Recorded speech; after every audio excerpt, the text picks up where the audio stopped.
आनंद कंद भगवान श्री कृष्णचंद्र महाराज की जय। कार्तिक मास के 16वें दिवस की कथा। राजा पृथु ने कहा, नारद जी, यह तो आपने आप महाप्रभु शंकर जी की बड़ी ही अद्भुत कथा सुनाई है। कृपा करके आप यह भी बतलाइए कि उस समय राहु उस पुरुष से छूटकर कहाँ गया।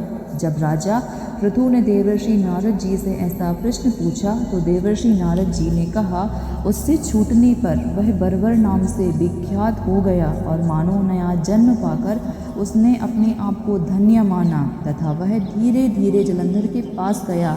वहाँ जाकर उसने शंकर जी की चेष्टा करी। उसे सुनकर दैत्यराज को बड़ा क्रोध आया और उसने सब दैत्यों को सेना सजाने की आज्ञा दी। कालनेमी और शुंभ निशुंभ आदि सभी महाबली दैत्य तैयार होने लगे। एक से एक महाबली दैत्य करोड़ों की संख्या में निकलकर युद्ध के लिए संबद्ध हो गए। महाप्रतापी सिंधु पुत्र शिवजी से युद्ध के लिए निकला। उसके आगे महर्षि शुक्र और छिन्न सिर राहु हुआ। फिर तो उसी समय जलंधर का मुकुट खिसककर पृथ्वी पर गिर गया। आकाश में मेघ छा गए और बड़े बड़े अपशकुन हुए।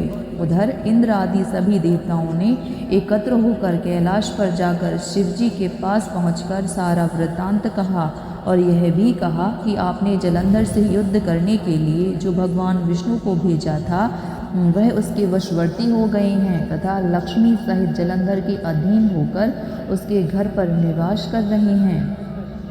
अब देवताओं को भी उसके यहाँ निवास करना पड़ा है। अब वह सागर पुत्र आपसे युद्ध करने के लिए आ रहा है, अतएव आप उसे मारकर हमारी रक्षा कीजिए। देवताओं से सब कुछ सुनकर शंकर जी ने भगवान विष्णु से पूछा, हे ऋषिकेश, युद्ध में आपने जलंधर का संहार क्यों नहीं किया और वैकुंठ को छोड़कर आप उसके घर कैसे चले गए।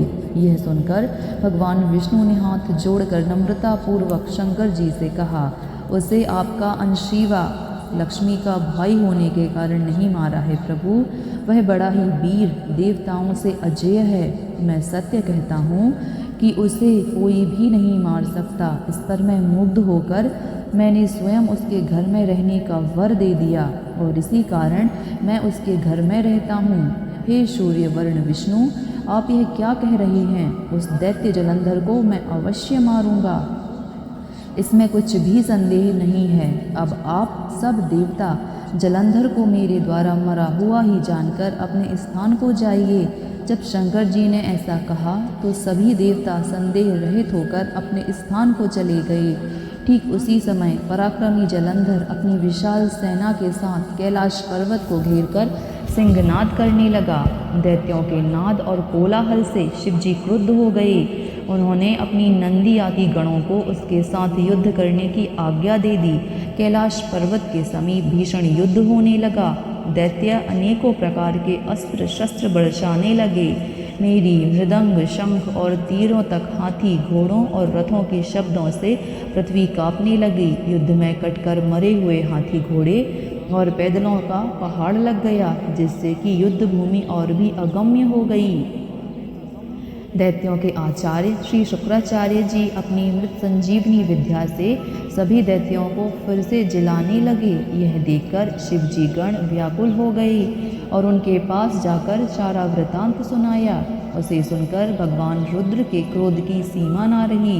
वह अपने भयंकर रूप से दिशाओं को प्रज्वलित करने लगे। फिर तो उस समय उनके मुख से एक बड़ी भयंकर कन्या उत्पन्न हुई, जिसकी की दोनों जंघाएं ताल वृक्ष के समान थीं। वह युद्ध भूमि में जाकर सब असुरों का चर्वण करने लगी। तब युद्ध भूमि में इस प्रकार विचरण करते हुए वह शुक्र जी के समीप पहुंची और उन्हें शीघ्र ही अपने उदर में विलुप्त कर लिया। फिर स्वयं भी अंतर ध्यान हो गई। शुक्र के गुप्त हो जाने से दैत्यों का मुख मलिन पड़ गया और वह युद्ध भूमि छोड़कर भाग गए। इस पर उनके निशुंभ शुंभ और कालनेमी आदि सेनापतियों ने अपने भागते हुए वीरों को रोककर शिवगणों पर बड़ा कठिन प्रहार करना आरंभ कर दिया।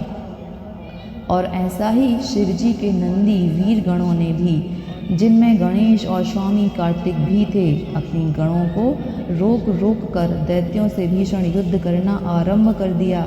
बोली आनंद कंद भगवान श्री कृष्णचंद्र महाराज की जय। जो धर्मात्मा स्त्री पुरुष, जो पुण्यात्मा स्त्री पुरुष इस कथा का वर्ष के प्रतिदिन श्रवण करते हैं या कार्तिक मास के में प्रतिदिन श्रवण करते हैं, आनंद कंद भगवान उन्हें अपने श्री चरणों में स्थान देते हैं। उनके जीवन की सारी रोग दोग चिंताएं समस्याएं मूलतः नष्ट करते हैं, उनके परिवार को सुखी बनाते हैं, उनकी सफलता प्रदान करते हैं। वीडियो ज़्यादा से ज़्यादा शेयर कीजिए ताकि अधिक लोग कार्तिक के महत्व की महिमा का ज्ञान कर सकें। वीडियो को ज़्यादा शेयर कीजिए, चैनल को सब्सक्राइब कीजिए।